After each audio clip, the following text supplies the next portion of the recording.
The following podcast will contain spoilers, tangents, hot takes, and excessive foul language. Viewer discretion is advised. Enjoy the show.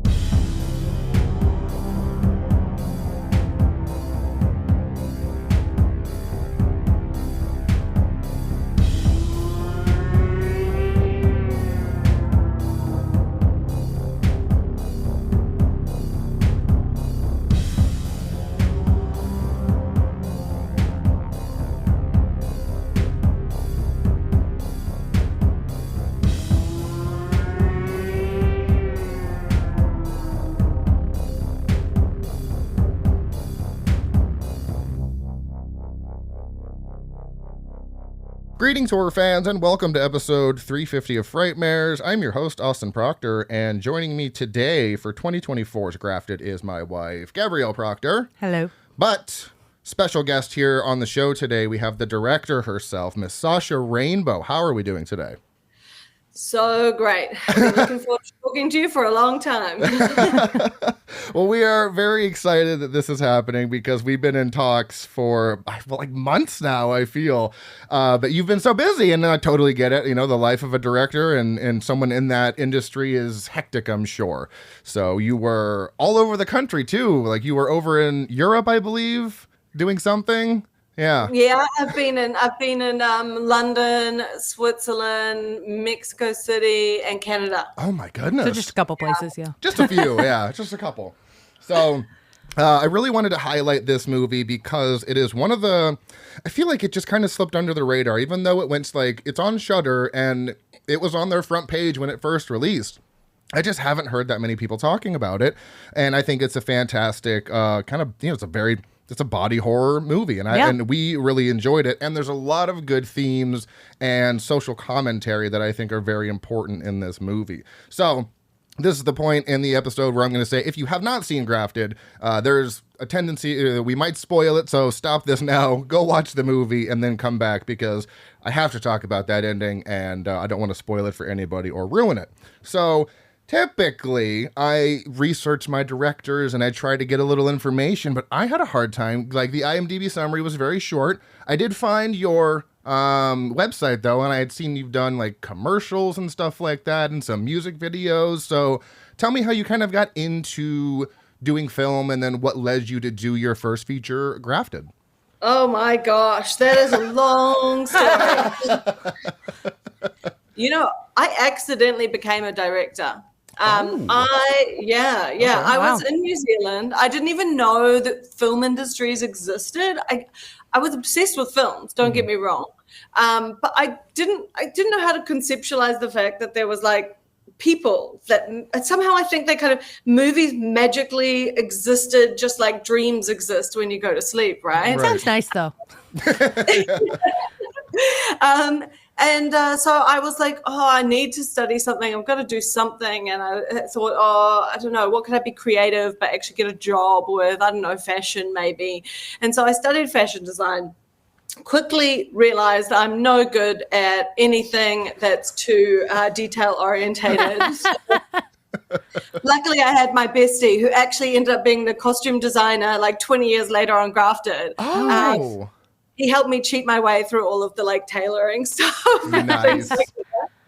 And then I got out of there and I moved to London and I started being a stylist. And when I was doing styling, I was starting to art direct the shoots, which meant I was kind of coming up with the concepts, like creating the characters, building the worlds, but like actually doing the art direction for it as well.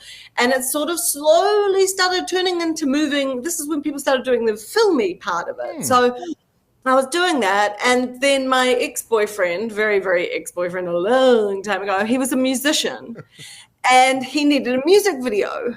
And so with a couple $100, I made a music video for him with my friend who was the photographer I worked with a lot. We just got a spotlight, a shopping trolley that we could kind of use as a dolly and a ladder basically, and shot this video. And he ended up getting one of the biggest record deals that year with Island Records. Oh, wow.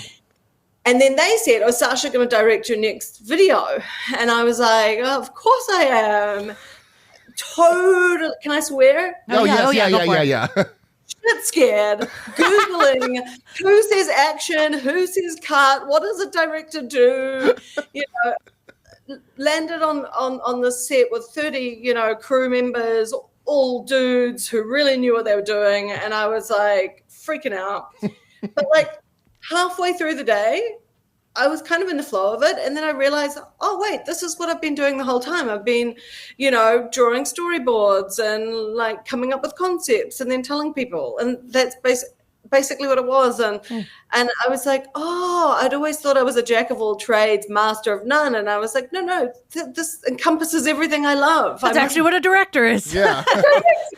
So that was a long time ago. And then, I got into more music videos, as you mentioned. And then I really wanted to start doing films, but I didn't know how. You know, I've never gone to film school.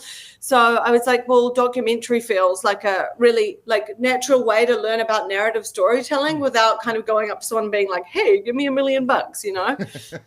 If only I'd known horror would have been the better choice maybe. But I made a couple of documentaries. One of them did really well. It was nominated for a BAFTA and longlisted for an Oscar.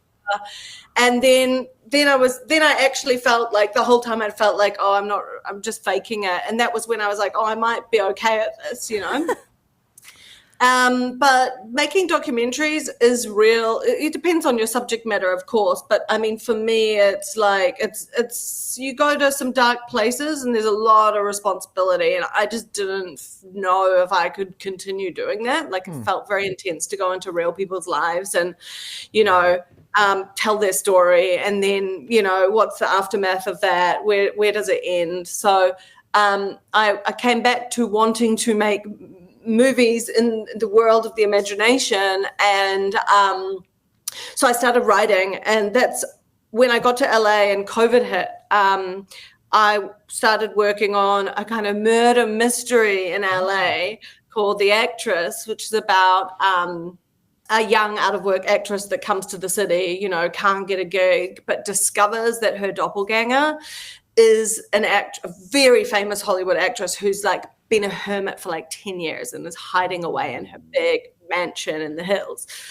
Anyway, I'm working on that. I work on that for about a year. That sounds great. I'm interested. Thanks. Well, the substance, I mean, it's kind of like the substance Grafted. It's all kind of part of it. But Grafted came to me. I got this random email in my inbox saying, hey, you know, I'd love you to read this script. And that was Grafted.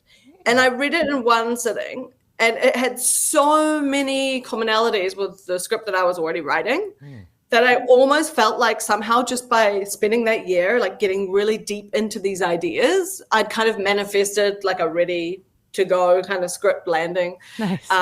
Inbox. And so I was like, this is uncanny, you know, and I just replied and said, like, I am so in. And that's how Grafted came to me. It was written by Huiling Au and Mia Maramara, two New Zealand women.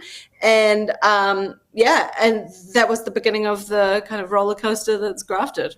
I love that because it's kind of like the merging of two things, very much like the end of the movie when she merges together with that guy. It's just funny. I love hearing director stories and how they come to a project, because a lot of the times it is just kind of happenstance. It's just like, this happened and here we are, and now I've made a movie, and I love that. So they just sent over a script just in the hopes of that you'd want to direct it? Yes. I mean, look, let's be honest here. I hadn't made a film before, a feature, and I'd made documentaries before that. But I guess because the doc did really well, and this is one of these things where it's kind of like, I was a woman. I still am a woman. I'm from New Zealand, you know, like there is just serendipity of all of these tiny things, you know, the small pocket of New Zealand woman who, you know, they might have thought could take on a project with a bigger budget and everything like that. And I mean, big compared to small. Yeah, right. Yeah. Not huge. Yeah. Let's get that straight. It's still a small budget. I guess because I had done these things before that had done well, I was just on their radar and they just put it to me and I was just wanted to gobble it up straight away. So it is really interesting. Like I always love talking with people who are still trying to come up because there's so many little things that it's you got to do to just like I believe in writing, not necessarily because I think that my script is going to end up being made, as sad as that might sound, but I believe that when you tap your energy into something, it's kind of doing something interesting in the atmosphere around you. Yeah. I like that. I like that a lot. Yeah, no, I mean, that makes a lot of sense. I recently got into, I mean, these are just writing reviews, but I started actually writing reviews this year for movies and getting really in depth. And I was sending them to my friend and he's like, I really like your voice. You need to write more. And I was like, okay, well, the next progression, like the next step for me would be trying to maybe write out like a story, not necessarily a script because I don't know how to do the format, but like maybe like a short story because I really enjoyed it. And it's just weird that started from just trying to write, reviews for movies. So, but that's fascinating. I really believe in that. Yeah. Yeah. And my friend gave me the best advice. He was like, you got to find a starting point, but he's like, then just write what you feel, like whatever you feel. And then if you don't like it, go back and edit it. And that's the great thing with writing is you can always tweak it and finesse it and make it better. So, well, yeah, that's how I did our, we're working on a short film ourselves, but I had an idea for a story. And then I sat down on the couch one day. I wrote it out as a stream of conscious. I just kept typing from beginning to the end of the story. I'm like, all right, I got a story now. And he's like, it's been like half an hour. What do you mean? Yeah, and then she broke it down into, scene by scene. And then I actually did the script part. That part's hard. Yeah, scripting is not easy. I agree. I've actually decided, so I'm writing a novel at the moment. Here we go.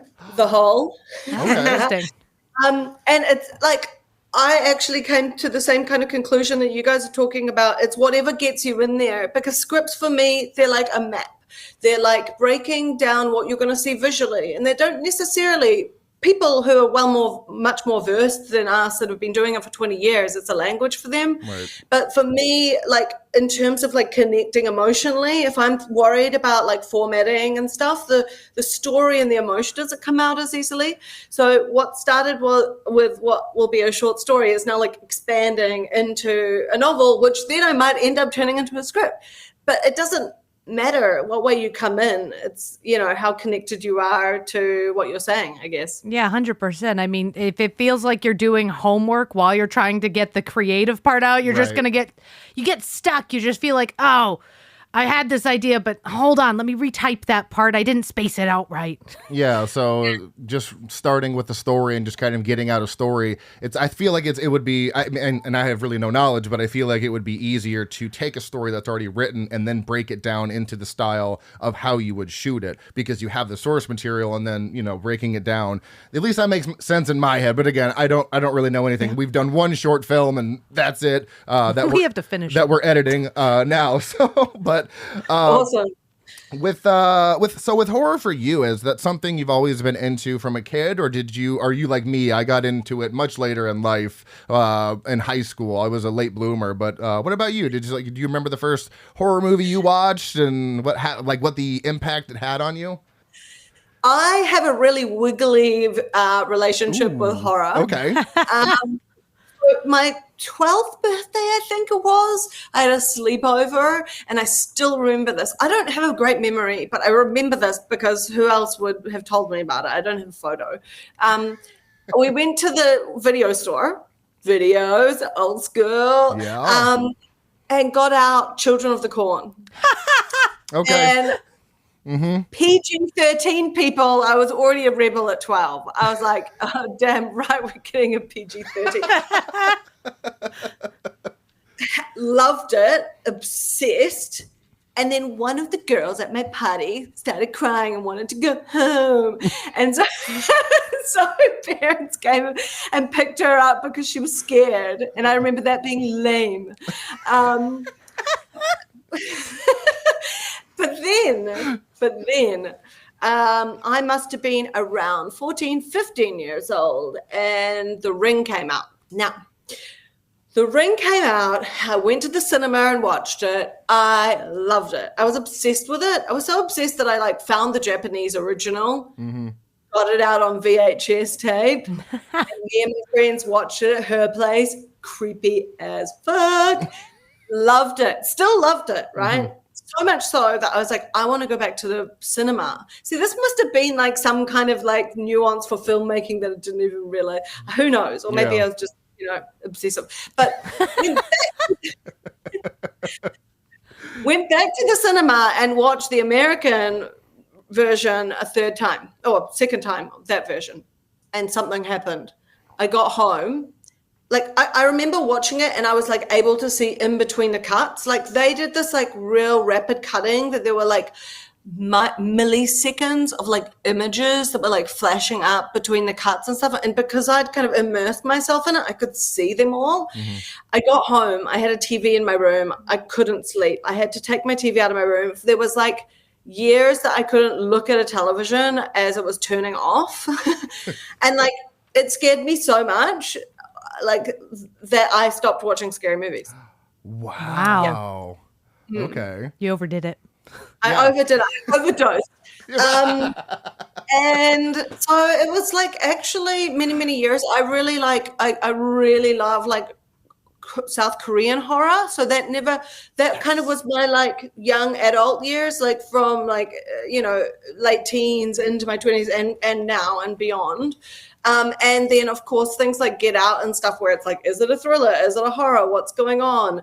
In anything like that. But when it was straight scary, like, I kind of was but like traumatized by that until I started making Grafted. And then I was like, I got to watch them all, So I've come back into it after all of that long journey and sort of like from a perspective. And then there's the aftermath of making a body horror, which is that I love watching horror now. And it's like, because it's not scary anymore. And I'd kind of wondered, like, maybe I need to make a horror film so that I'm not scared of scary movies anymore. And whatever works. It worked, yeah. Random side question, though, since you said you like Japanese and Korean horror, because my husband hasn't heard me talk about this movie at all in the last 5 minutes. Have you seen Houseu from 1977? No. Watch it. It's so good. It's all girl. It's an all girl cast. There's like one dude floating around in that movie, but it is so strange and so good. I put it on for us one day blind because I saw Bill Hader talking about it in the Criterion Closet. I'm like, well, if Bill Hader's talking about it while wearing a shirt about it, it must be something. It's amazing. So good. Watch it. It's a poster I'd seen for years and I just never got, I don't know why. It's just one of those ones the floating Japanese girl, like the floating head of the Japanese girl with the blue faces behind it. And that movie, watch it. It's amazing. It's either going to be listed as House or Houseu, but it is so good. Okay, and if it's Houseu, how does one spell Houseu? Oh yeah, Hausu. Weirdly enough, exactly as you'd think, but you don't think it would be exactly as you think because it never is. Every time I try to spell it, I do Hua. I'm like, no. How? There we go. Yeah. Yeah, it's from 1977. It's from 1977. Yeah. It's my new. It's my Japanese horror movie obsession. Don't confuse it because there's a House from like 1986. It's not that one. It's House from 1977. If you're into that, because I'd say that's probably my favorite like regional not subgenre, but like South Korean horror or even just Asian horror in general. It is my favorite. I had a director on here from Indonesia, and he did a movie called Satan's Slaves, among many other, but he has a lot of folklore and, Indonesian folklore that I don't know anything about, but it's fascinating to watch because I learned, like, he kind of teaches you the folklore because he makes it obviously for, himself, but he does kind of Americanize it a little bit. So you can get really like engrossed in his movies. His name is Joko Anwar, and he makes a lot of good films, but I would say we're pretty steeped in foreign horror. We love foreign horror. So yeah. I mean, I was really lucky with Grafted. It was written by two Asian New Zealand women. That we were wondering how you got to a main character that was Chinese. That answers that. Yeah. So it was like. It was a really great idea, especially based on the subject matter and what she's dealing with. But I was like, that feels a little random because I'd seen a picture and like, it does feel a little random. So I wonder if there was a specific reason. That makes more sense. Yes, you guys have there's a pretty big population of Asian people in New Zealand. Is that correct? 100%. Yeah, okay. Yes. And then I worked very closely on just kind of like going into the script with Lee Murray, who is a Chinese New Zealand woman she's the New Zealand's most awarded horror writer. Wow. So we came on to just like, when you come on a project to just kind of go through it and make it, a little your own as well.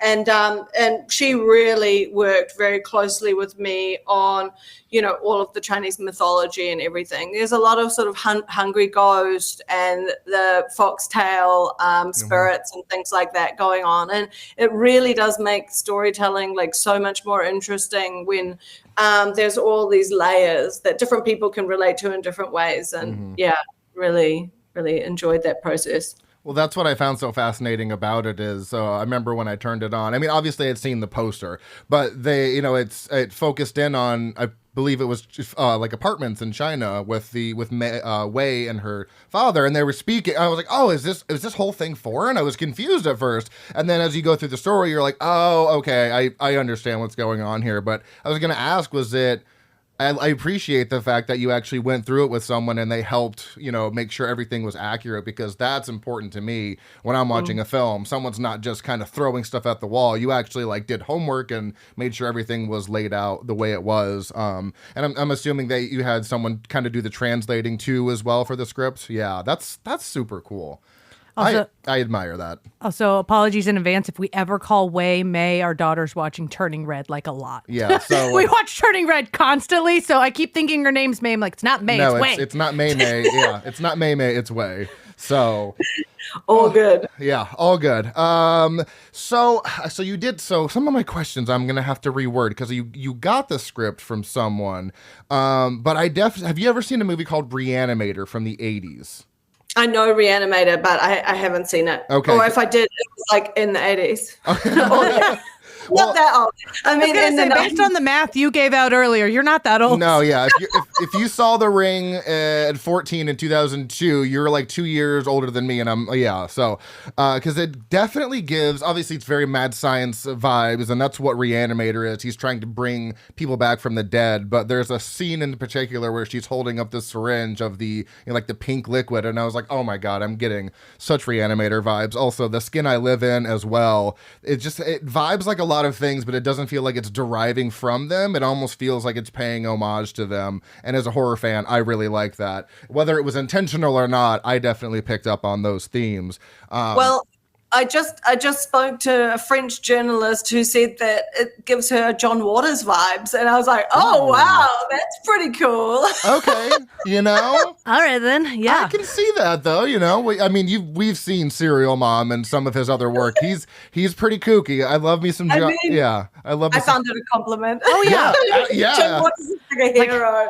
I can admit I don't have the strength for all of his films, but that doesn't mean you don't respect a legend. Oh, yeah. He is an absolute legend.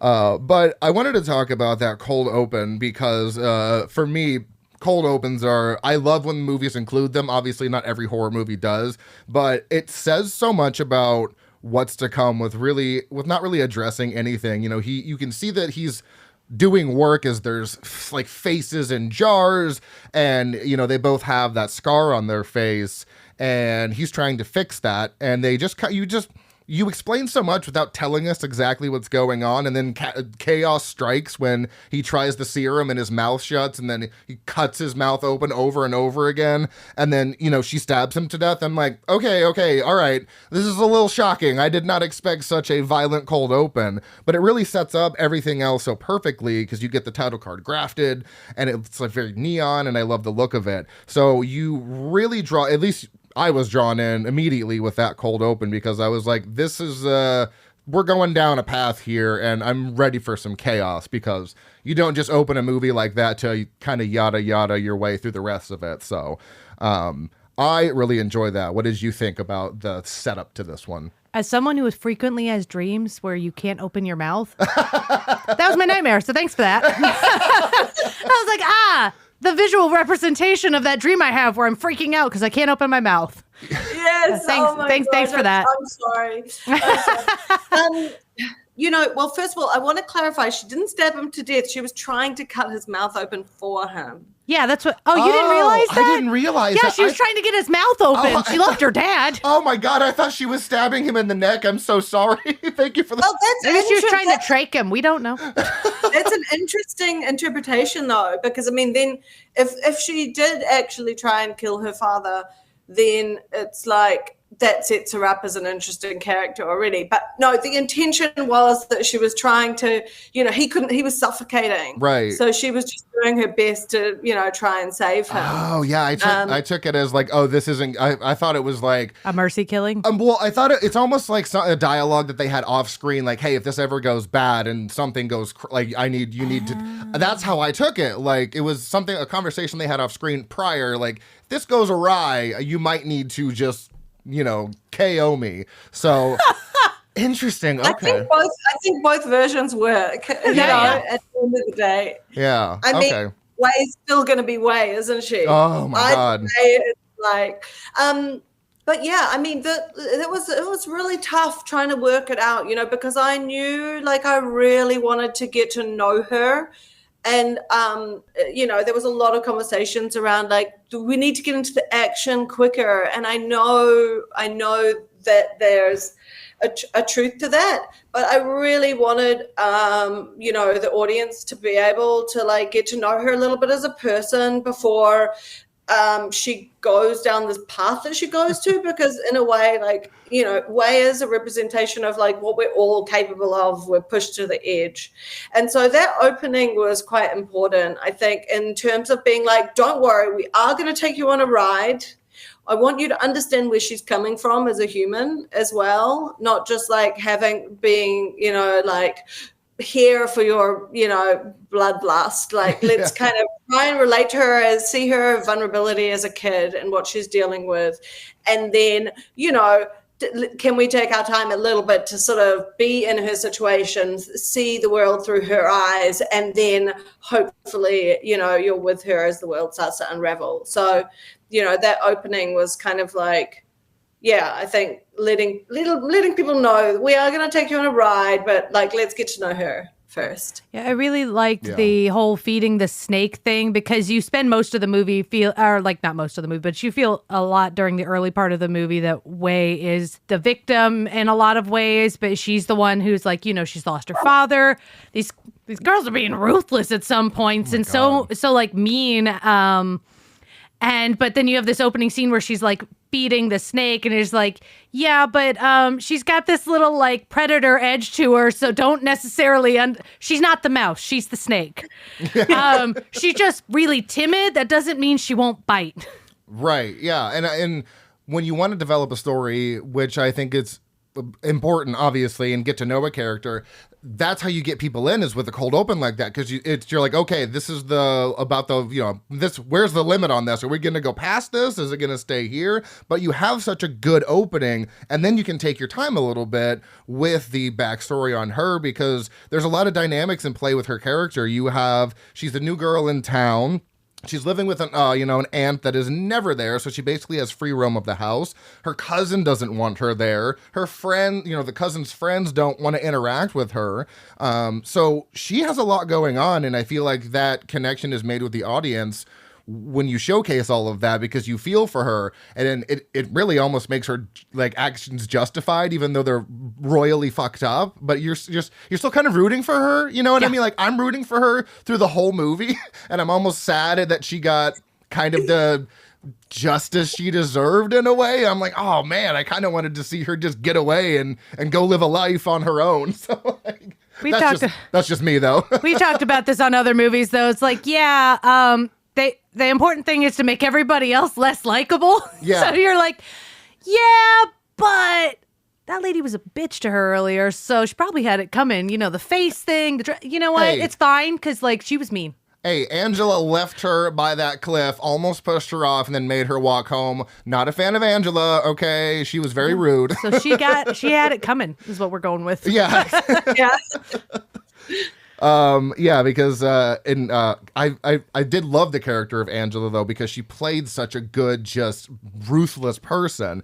Everyone in this movie has such a energy about them, and what's crazy is I don't know them from much, or they haven't done much, so it's like, where did you find this such a like strong core of actors? Did you do a bunch of auditions, or did you happen to just kind of know people? Like, everyone in this movie is like bringing their A game and really sells every single character.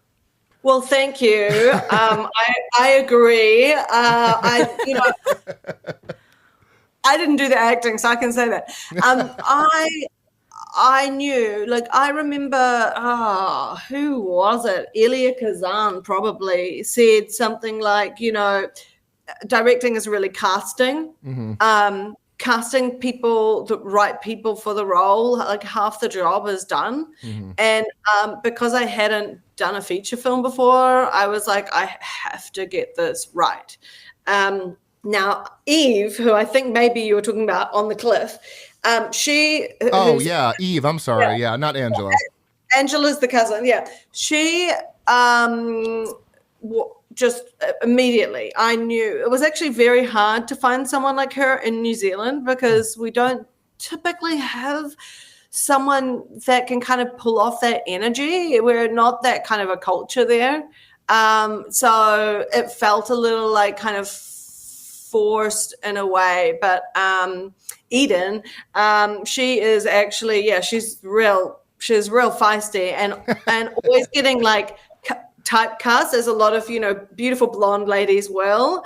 And I think that the fact that she was gonna get to play someone who's constantly on the surface with a mask on, right, how she's presenting herself in society, and then get to play that ultimate unraveling of Way, like, it was just so juicy for her, and I loved that.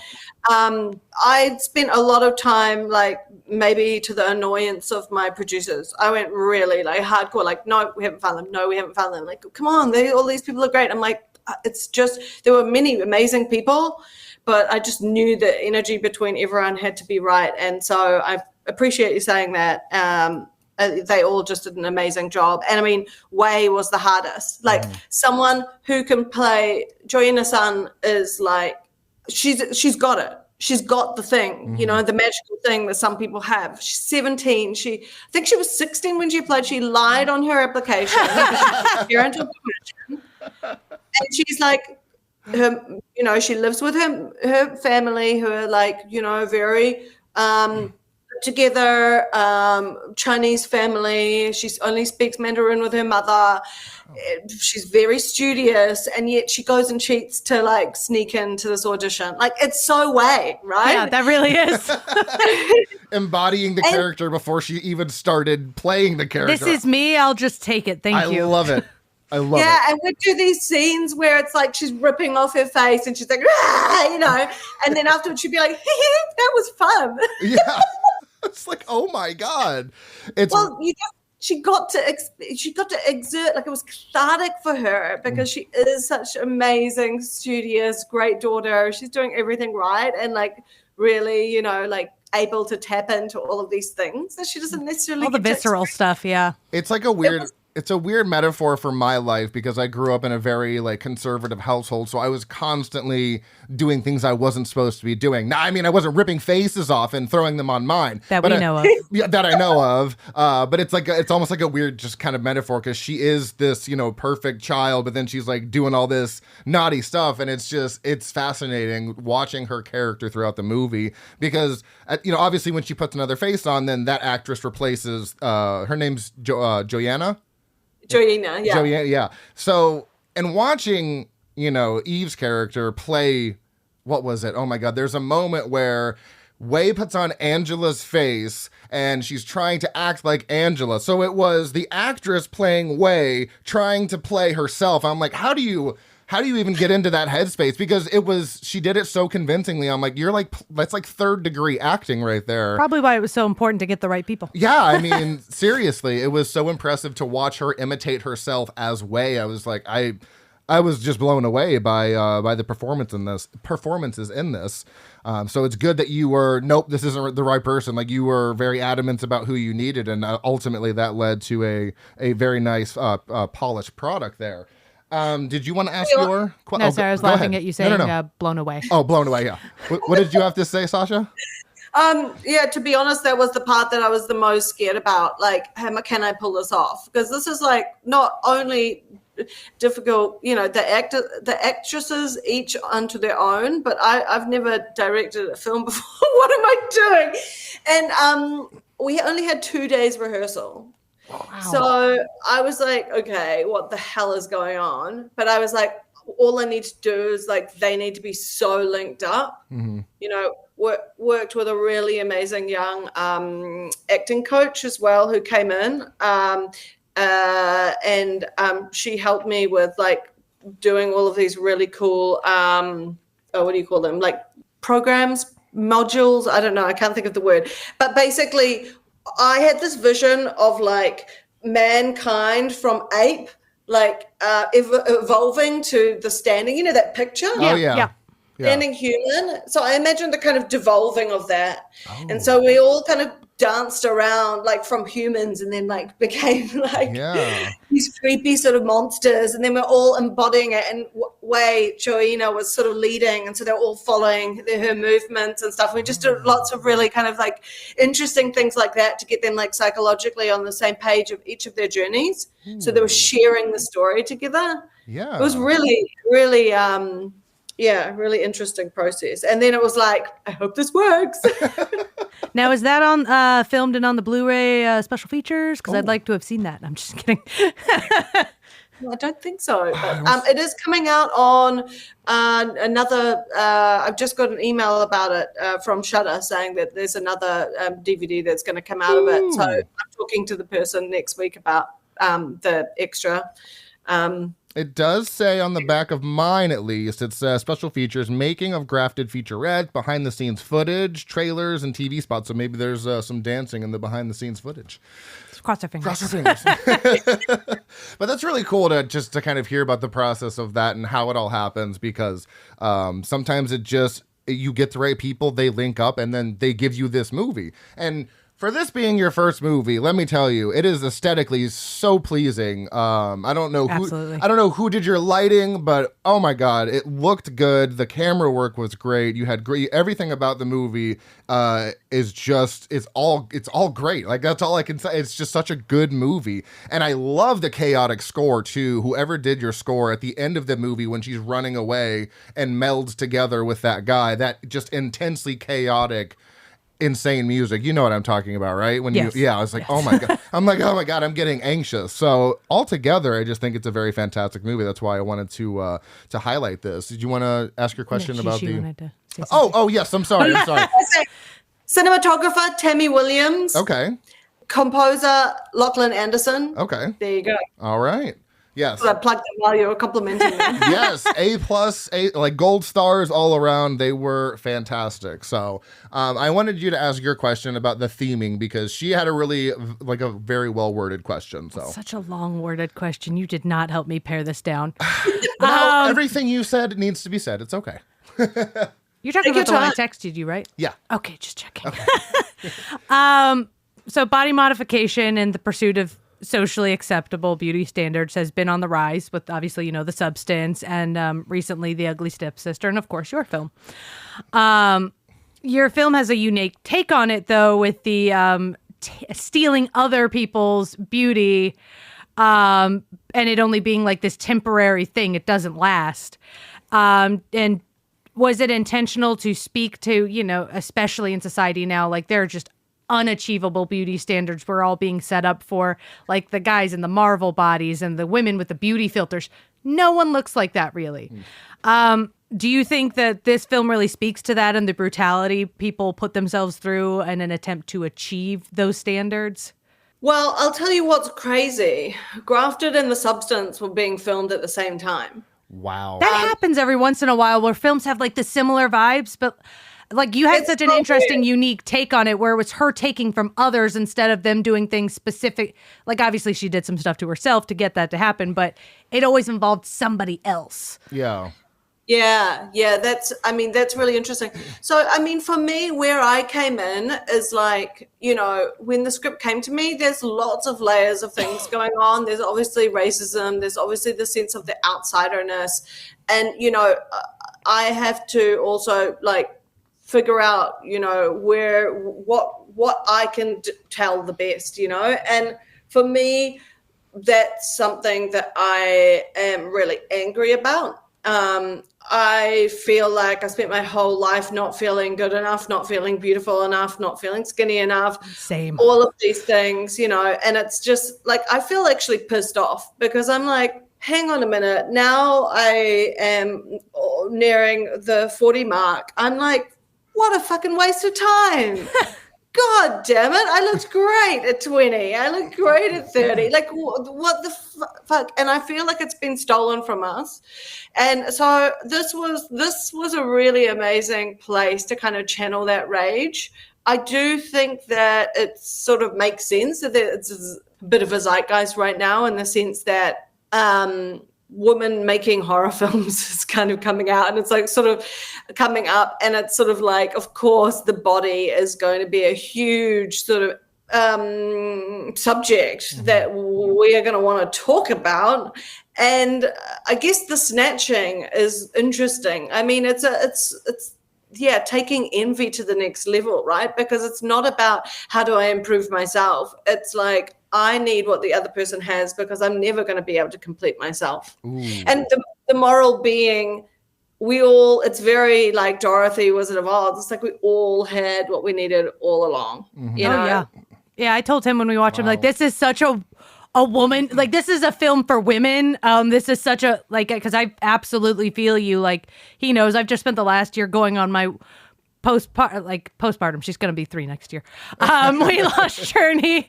And I was like, you know what? I have to stop like beating myself up because I had a kid. Like, you know what? I like sometimes I stand in the mirror like, you know what? You look great today. You're doing a great job. So even if I get a picture, I'm like, who took that and why? You look great right now. So just remember this for later. But yeah, women spend so much time putting themselves down because that's what we're taught to do. And it felt like I felt that visceral feeling and that otherness that she experiences, like when she takes them to the restaurant and they're looking at her funny. I'm like, I don't know what the problem is. I would have at least tried it. Yeah.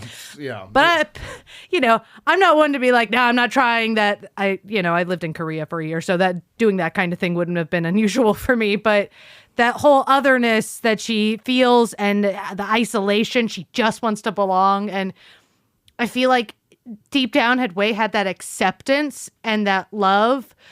She probably wouldn't have gone on the whole rest of the movie, which probably would have made the movie a lot slower, but wouldn't have been as violent. Always that thing, right? Where you're like, oh, if only they did this, and then it'd be like, yeah, but then there wouldn't be a movie. Would have ended a lot quicker.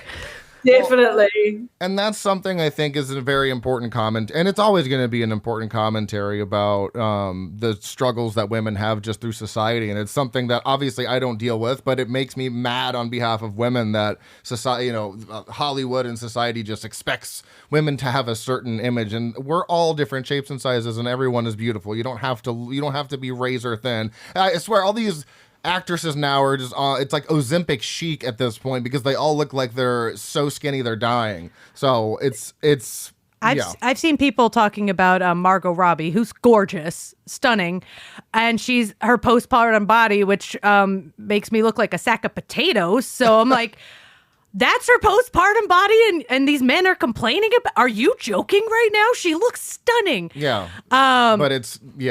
And then of course I'm insulting myself on behalf of Margot Robbie, but it hurts my feelings. She's the same age as me, and we look wildly different. Well, and she's a fucking superstar too. Like, oh my god. The jawline for days. What is she? You said she's 2 years younger than us? No, she's our age. Oh, God, I should have done so much more with my life. Oh my goodness. We're not living up to Margot Robbie standards right now. God. Oh my goodness. But yeah, we haven't even mentioned the whole kind of subplot there with the teacher, the the guy who's having sex with one of his students. And even Eve, I love that moment when Eve is trying to be like, oh, you shouldn't have sex with your teacher's way. I'm like, she's not, you are. What is this? Do you mean this specific teacher? Like, what's happening? But I love that whole thing that they have, because she's obviously trying to continue her father's life's work in order to fix her face. And then this doctor comes in, he figures out the formula in like a day, and he tries to take it. And then there's that whole ending sequence with her trying to go after him. So there's so much to the story, but it's easily like digestible. You're not throwing so much at us. You're throwing us all of this stuff in nice little chunks and segments, and it's all weaved together so nicely that I love all the extra little subplots. I think it's such a good commentary on so many different things. I'm wondering though, when you got the script and you got how did you go through a lot of revisions on it to get the final product, or did you pretty much just take it and run with it? A bit of both. It was just like refining, really. Yeah. Like, the essence of everything is still very much the same. It was maybe about tightening some things up. I mean, in retrospect, having filmed it, knowing what I know now, I probably, there was a lot of locations. Really? It's actually, it's a lot of, all of these things kind of end up impacting what your shoot looks like. If you're having to pick up, move around, go there, go here, relight, it's like it takes away from filming time. I think I probably would have cut things down a little bit, made them a little bit more compressed in certain areas. Okay. That's a tip for any filmmakers out there listening. But otherwise, it was very much like, coming and just like bringing me into the project, like bringing my voice in a little bit. Like the drill is me. I was like, I want to do some like crazy ass murder that I've never seen before. Okay. I recently found out there is a drill killer movie, but I forgot the name. Slumber of it Party right now. Massacre. No, well, there actually is a movie called The Driller Killer. Oh, because I was going to say, I can see your Slumber Party Massacre poster over here with the giant drill in the photo. Driller killer. Yes. I didn't know about that one, so I'm kind of like, amazing. But yeah, you don't see it enough, that's for sure. Yeah, you don't see it enough. There's a movie called The Driller Killer from like the 70s. It's not that great, but then Slumber Party Massacre, he has like this huge, it's like a concrete it's a comically large drill that he kills a bunch of half-dressed women with. It's not subtle. Insane. But I love go ahead. I'm sorry. Go ahead.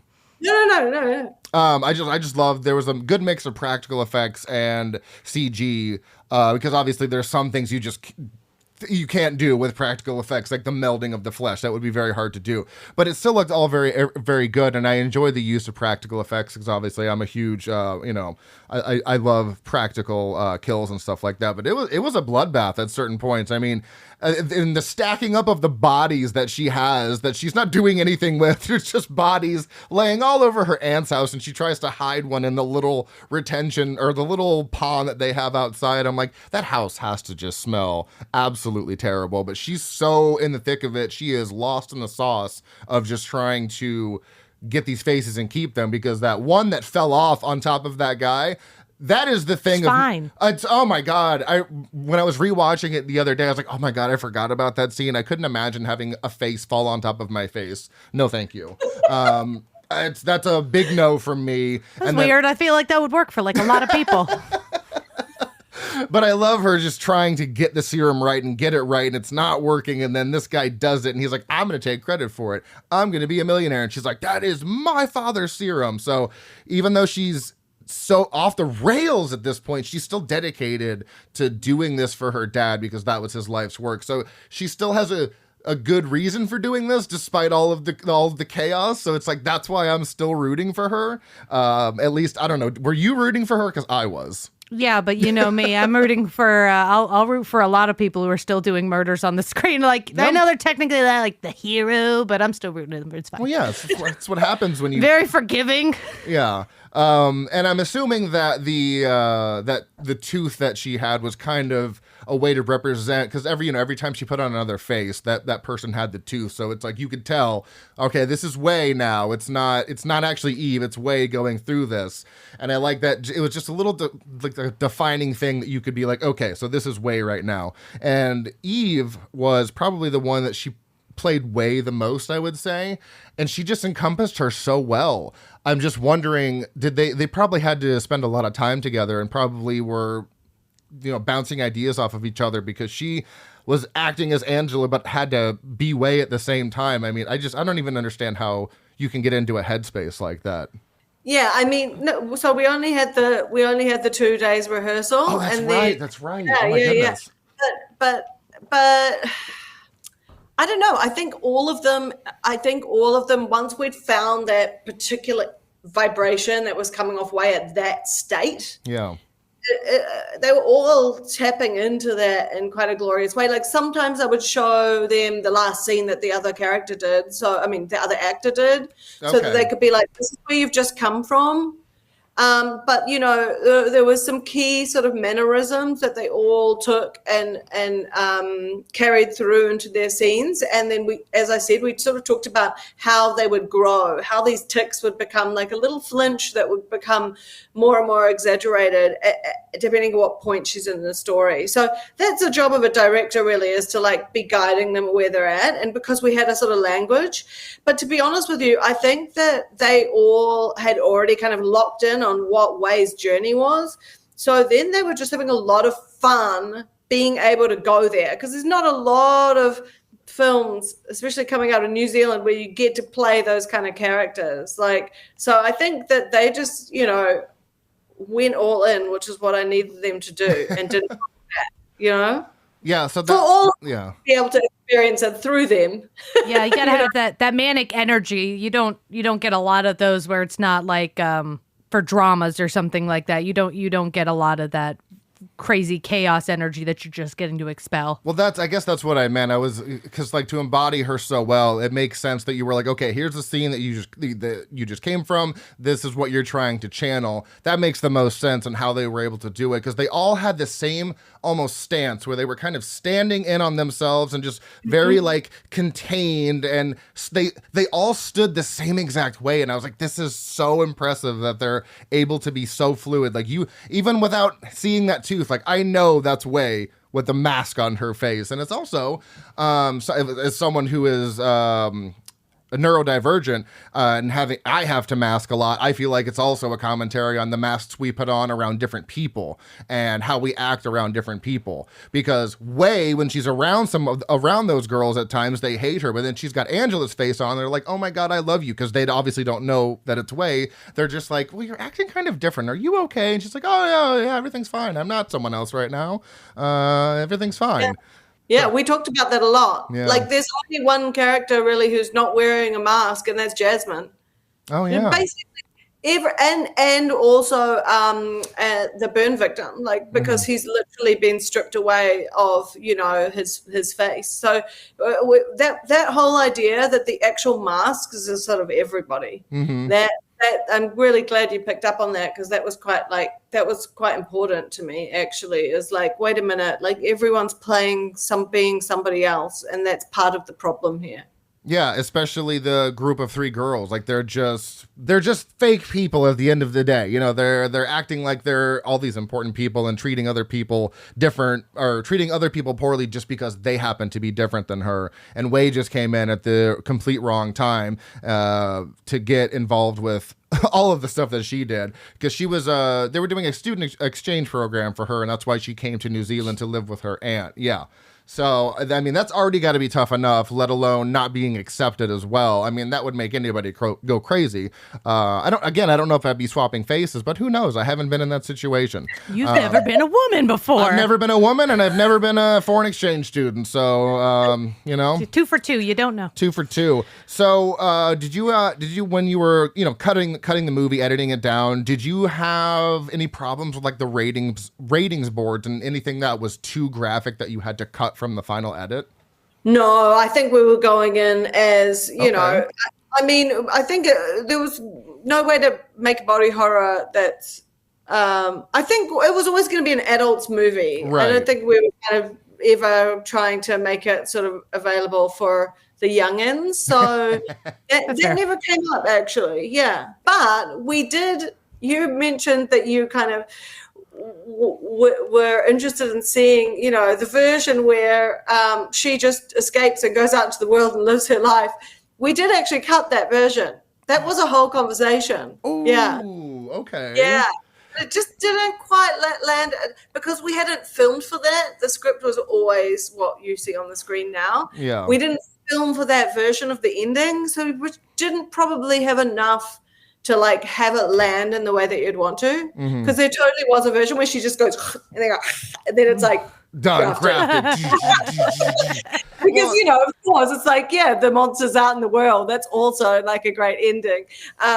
So yeah, that was fun when you mentioned that. I was like, well, and it's obviously the States are different than New Zealand for ratings because there's a lot of times here where stuff is too gory and the MPAA will be like, all right, you can have an NC-17 or you can cut out this and then get an R rating. So I'm not sure. It's probably a little different over there because I know you guys have much more rating systems than we do. But a lot of the times when I'm reading trivia and stuff like that, they're like, yeah, this had to go through like 17 rounds of edits because it was just too gory. So it's nice that you were able to make the movie you wanted to without having to sacrifice something that would have been, you know, a quote too much for that rating. Another question I love to ask is, was there any scene that you were directing that you thought was going to be, all right, this is going to be quick, it's going to be easy and done, that ended up turning into like a whole day of just chaos? Because that happened to us with our short film. We were trying to get one shot. It took like 4 hours. And we're like, how did we waste 4 hours on one shot? Like a 10-second shot. A 10-second shot that it took 4 hours to get. And we were like, how does this work? So I'm just wondering if you had if there were like any issues like that where something was going to be simple, but turned it up to be much more hard. Yeah, to be honest, the murders all, like the murder of Jasmine was really difficult because we'd like rehearsed in a rehearsal, like in our stunt person's like rehearsal garage, you know, with a mat and everything and the plastic bag, the Glad wrap coming over her face and everything. It looked really cool. We'd kind of worked out the shot and then we got into the kitchen and there's like the bench, you know, like halfway in the way, the camera comfort there, like we don't want her to hurt herself, but she's got to fall back and there's like stairs coming in. So like the actual space itself like wasn't working, and I'm always safety first. Like I don't want anyone caning themselves, you know, like that in real life. And then there's the other layer that the actors are always like, it's quite interesting, like energetically a lot more, there's a higher sensitivity. Like you have to be careful when someone knows they're going to die and they're a really good actor and they're like, there is this apprehension. It's a kind of spiritual kind of experience, right? They're going to step in to be murdered and experience being murdered. So that one and Jess's, Angela's murder, again, I thought that was going to be really simple. I was like, you stand up, the camera, look, we go down here, blah, blah, blah. And we just couldn't, we had to go reshoot that one because we couldn't just get the choreography of it right, and the energy was real weird, and it was really interesting. Whereas drowning Eve was actually like that. Eve underwater was the easiest one for some reason. Fine, done. I love that neighbor with the that comes over and is like, you gotta shut that yippy dog. It's like, oh my goodness, she was a very much a neighbor we would have over here that would do the same thing. So I love that neighbor, and then she takes the dog in the end. You know, she gives it a loving home. Totally fair. Thanks for saving the dog. That just never happens. Oh yes, thank you for not killing the dog because that happened. We made a dead dog as well. We were like the whole time we've been like, should we kill it? Should we not? Should Vicky die? We made a squash dog on the tarmac. But Vicky ended up living. Well, yeah, it's funny because usually it's the annoying dog that's always barking that usually gets it in horror movies, but it's like, no, we're gonna give her to the neighbor. It's the neighbor's dog now. She is safe. So yeah, that's one of the big things. Every time I see a dog in a horror movie, I'm like, oh god, this dog better live. It's like you're making this dog really likable. I don't like that. It's like it's like the movie Crawl that we recently covered on the podcast. That dog is in so many dire situations with alligators, and then it ends up living at the end. And I'm like, thank God, because you were stressing me out with how close this dog was to not living. Oh my God. Yeah. It's like, yeah, the protagonist, sure, the dog. I would be okay if everyone died and the dog got away. Dog just walks away into the sunset to a very nice home, probably. Have you seen, I'm going to be really bad about this and not know the name. It's not coming to me, but there's a film that's just come out. Good Boy. Good Boy. Good Boy. There you go. Yeah. Have you seen it? It was I really enjoyed it. Yeah. I don't know what you felt about it. You thought it was okay? I was disappointed because it wasn't the dog ghost movie that I had come up with. And I was like, they're making that movie already? Yeah, it's a completely different movie. We're fine. We're making it. Yeah, we can we can still make it. But yeah, it's actually I think it just dropped on Shudder recently, or is going to soon. And yeah, that's a good one. Is this a Shudder exclusive? I think Grafted, right? Or is it a Shudder original? I can't remember. Exclusive. Okay. Yeah. Yeah. You usually the Shudder originals are usually the ones that are produced by them. The exclusives are the ones that are only available on the site, which I like. I like that Shudder does that, and they have like the rights to these movies, and you can't find them anywhere else because Shudder curates such a great library of horror movies. Is there anything that you would, if you could, in the future, like making movies, is there anything that you would want to do if you had the resources to do it? Like, is there a story that you want to tell? Like, you don't have to tell me the story, like give it away, but is there an idea that you would ever like to see on the screen that you've created? Yes. Like, as I said, I've written a lot. So the problem is that, going with the flow of where you're at that particular point. So like right now, because I've made Grafted, like the actress doesn't actually feel like a film that would be top of my list now. I think it's too close to Grafted and The Substance and other kind of films that have been coming out of that nature. And so it sort of doesn't feel like it would be adding anything. At the moment, because things can come to like find a new life at any point in your career, I think. So that's why writing is all imperative. I also started writing a script that's in its kind of fourth draft or something called Mice, and it's set in a cell with some guys trying to escape out of prison in the near future. Okay.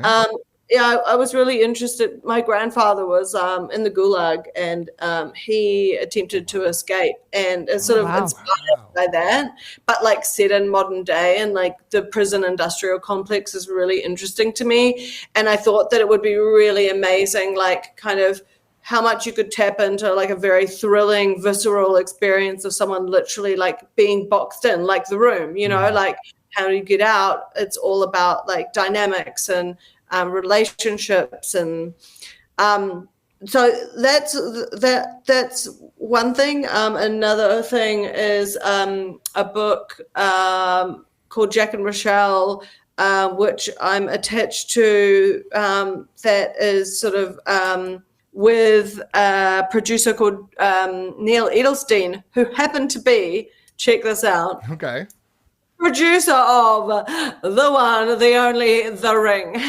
What? Like, it's happening. Oh, this is your life has come full circle, and I love this. This is amazing. That's amazing. Yeah. Well, it's a Holocaust film. It's set in Poland, but it's in the forest, and interesting.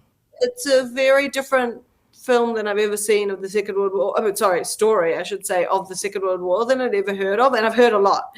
And I'm just obsessed with it, and I think that might be my next project that I really try to get off the ground, because it's sort of funny, like coming from documentary and there's a real truthfulness to it, and then going to complete imagination and metaphorical land of Grafted.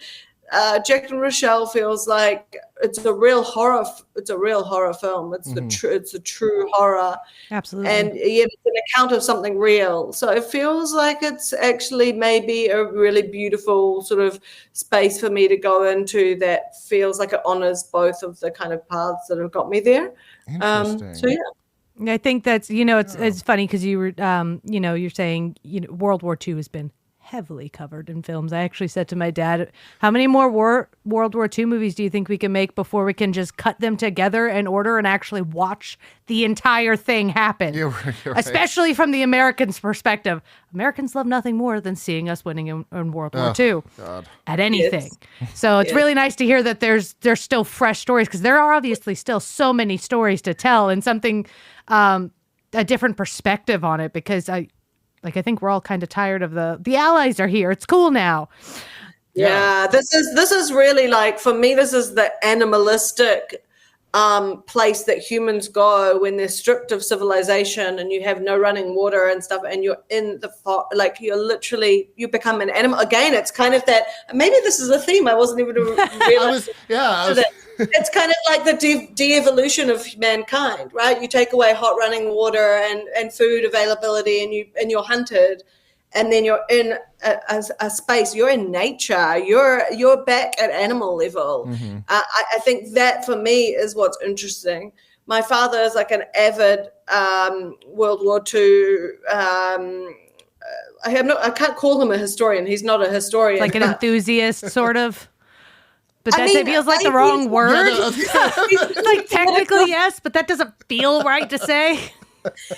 He had a doctorate in political science, so maybe that puts some context. Okay, and he's got probably every single book that's ever been published on World War II, Hitler and everything. And I started to realize recently, it's like he almost goes into it in the same way that I love listening to true crime. It's kind of like, it's no longer about World War II, who won, who lost. It's like about pulling away the layers of humanity that it reveals, of what we're all capable of, how we react to situations. And I think that says something right now, even if we throw, the Holocaust and true crime out of the conversation. The fact the horror is so prevalent right now, it says something about where we're at. Like, there's true horror aficionados, obviously, but then there's everyone else who's into it right now who wasn't before. Mm-hmm. And I think it's a reflection and a mirror of where we're at oftentimes. Like, yeah, I would realize if I had a real bad day, like listening to a true crime podcast would kind of calm me down and sort of get me back into sort of an alert sort of place. Mm-hmm. And in a way, you're kind of comparing what you have, but also teaching yourself and preparing for if something gets real bad, right? There's lots of layers there. So if I make it, which I really hope it does end up happening, it won't be anything you've seen before. That sounds really interesting. Like, I'm particularly interested. I've been watching a lot of historical films recently. He just saw Schindler's List for the first time, and God. I don't think he's recovered yet. And that was months ago. My heart. Oh my goodness. I was like, whatever you think you're about to see, it's more upsetting than that. So just go in knowing you're about to be upset, okay? Oh yeah. I mean, obviously I knew the subject matter, but it was so, oh my God, it's so much bleaker than I ever could have imagined, and just so gut-wrenching. By the end of it, I was like, oh my God. The number of times he's like, did that really happen? Yeah. Yeah, like how the factual stuff that they put in there, I was like, I can't believe that this is real. And most of the time they have to tone it down. Right, yeah, and I'm sure it was toned down because if they went to that level, it would just been such a crazy rating. But Liam Neeson was fantastic in that. Oh my God, he was great. I really love how your Sorry, daughter just yelled. Yep. That's her. I really love your approach, the way you're discussing your approach to storytelling, and how you really want to dig into the people. It's not just the story necessarily. It's like who's in that story and what's going on with them. It's such a beautiful take on how getting into a story. You don't really hear that so often. You usually hear the broader picture, and I just can't wait to see what else you're going to come out with. And what else you're going to do. I'm actually really curious because, you got into horror. Do you think there are any other, have you felt like there are any other subgenres of horror? Because obviously you've done body horror that you think speaks would be a great outlet for like the female experience, the human experience that you've thought about going into? Yeah, for me, it's very, very story first, and the genre comes second. It's like, what genre will best hold the story?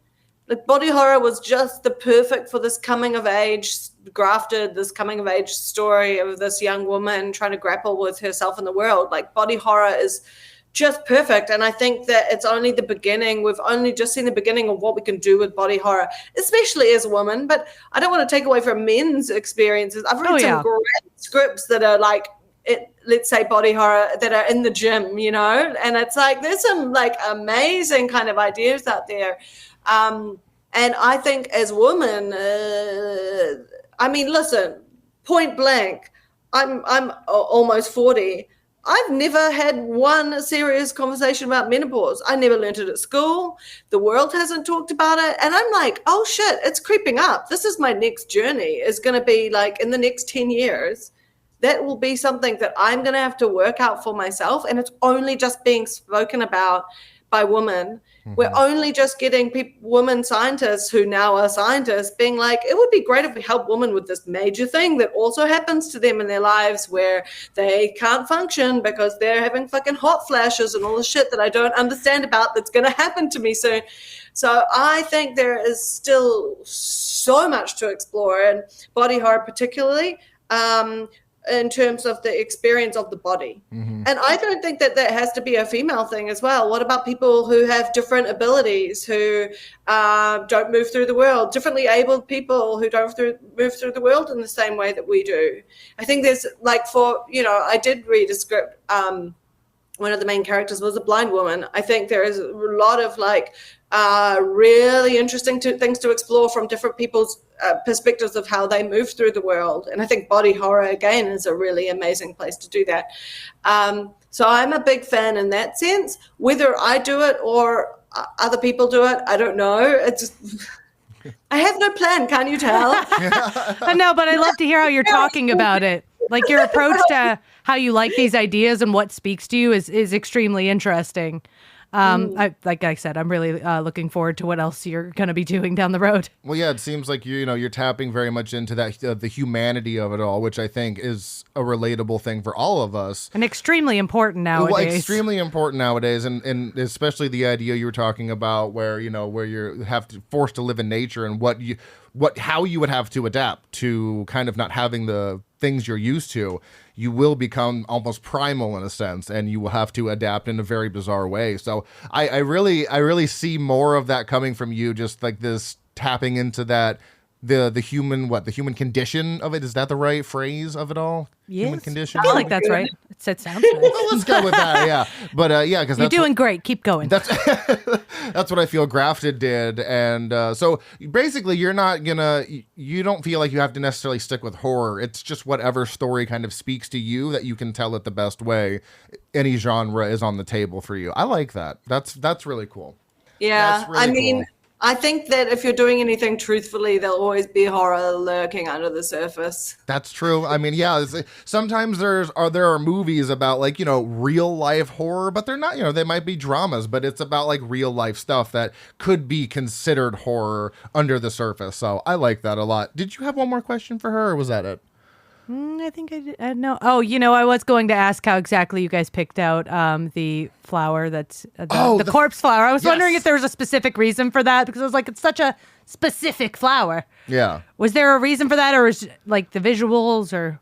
That was Wailing Owl. I can't remember if it was a memory of hers that she came up with from when she first came to New Zealand, but obviously, this idea of something that's so beautiful that smells of rotting flesh. It was like, I recall it being disgusting smelling is the one thing I knew about it. And it's the one thing that brings it all together. I love this movie. It's very goopy and at times, which it's almost very David Cronenberg at times with how goopy and just it's such a fun movie that I recommend to anybody. And I also love to say about movies that indie movies like this is it has a very solid rating on Letterboxd at a 3.0 out of 5. It is That's what I like to see. You know, it's like people that watch this movie have liked it. It's just I don't hear it talked about, at least in my circles, enough. So that's why I wanted to have you on to showcase this, because I do think, and it's technically a new release for this year, even though it says 2024. It was released, at least over in the States for us, in 2025. So it's something that I think people need to check out. Oh, total random question. Is Rainbow like your legitimate last name? It is. What? Yeah. That's amazing. Sorry, I was just looking at your IMDb and it's like, oh my God, I forgot to ask about her name. That is incredible. Okay. I love that. So anything else you have for Miss Rainbow? No. Is there anything you would like to plug? Anything coming up that we could be excited about? I mean, honestly, everything we've talked about has just been so awesome chatting with you guys. I am, I'd say that, I'm open to any genre, and it's the story. Like my sad truth is that I haven't seen any scripts that look like they kind of get the humanity in there. There's lots of horror and cool concepts and stuff, but everything I've been reading, unfortunately, hasn't quite touched the heart. So I'm always open for people reaching out to me. I'm an open book when it comes to it. If people have got cool ideas, they can link up with me on Instagram. It's Sasha Rainbow. And yeah, always open for conversations, because I think everyone's got a story to tell out there. And interesting you say that, because I have a I have a very personal story that I've wanted to tell, but I don't have the resources to do so. So I've got your email. I'll let you know kind of the summary of it. But I've been wanting to make this probably for about a couple years now. It's just I don't have the resources to do it the way that I want to tell it. I want it to be done properly, and I just don't have the means to. So yeah. I'm always up for that chat. Let's chat about it. Okay. All right. I like that. So it's Sasha Rainbow on Instagram. Is there anywhere else on the social medias that you are at that people can follow you? I mean, not really. Facebook, like that's where my grandma follows me. Yeah. Look, we've made friends with people on Facebook. One of the actors from The Office, from the U.S. Office, he interviewed him, and then he added me on friends on Facebook. I'm like, what's happening? Yeah, Robert. It's so cute. I love it. I'm still up for it, for sure. Yeah. Do you remember Bob? If you've seen it, Bob Vance Refrigeration. So like, we're friends on Facebook. And I'm like, this is such a weird thing that's happening. I just happened to come across this page, and I was like, hey, you played Psycho Cop in Psycho Cop. You want to chat about it? And he's like, yeah, sure. All right, cool. Are we friends now? Yeah, I guess we're friends now. Yeah, so it was a pleasure to finally do this. This episode will be out at the end of next week. So go follow Sasha on the Instagram. If you've got a fun idea, DM her. Go like all of her stuff. Keep up with her and what she's doing, because I'm very excited to see. Because at this point, it's like, oh my God, if it's not horror, if it's something different, that excites me. I like it when because there's some directors where they, like Ari Aster, for example, quick tangent, he did like 3 horror movies back to back and then just did like a Western. And I was like, okay, what are you doing? But what's happening? This was your entry point to tell a very human story, and you can literally go anywhere. And that's so exciting for me to see like what you do next. So, you can follow us. At this point, everybody should know where to follow us. Frightmares on Instagram, Facebook, Threads, YouTube, all the social media places. If you want to follow me on Letterboxd, I am Dr. Proctor. You are Watson LMP 90. Booyah. Sasha, thank you again so much for being here. Next episode is going to be Spencer and I, and we're going to be talking about Smile from 2022. So until then, stay tuned and stay spooky.